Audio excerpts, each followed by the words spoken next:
కామారెడ్డి జిల్లా బాన్సువాడ అభివృద్ధి కోసమే తాను పార్టీ మారానని తెలిపారు పోచారం శ్రీనివాసరెడ్డి. స్పీకర్ ఏ నిర్ణయం తీసుకున్నా దానికి కట్టుబడి ఉంటానని తెలిపారు. తాను రాజకీయ స్వలాభం కోసం పార్టీ మారనని కొందరు విమర్శలు చేయడం కరెక్ట్ కాదన్నారు.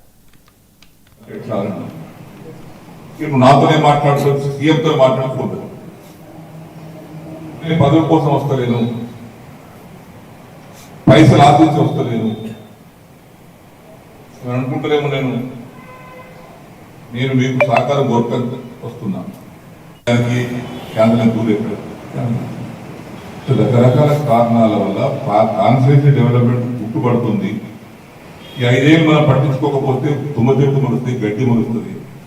వందలాది కోట్ల రూపాయల శాంక్షన్స్ ఆనాడు ప్రభుత్వం కేసీఆర్ గారు ఇచ్చిన దానికి ఈనాడు ఈ ప్రభుత్వంలో ఈ ముఖ్యమంత్రి గారు కూడా సహకరించాలని కోరుకున్నాను.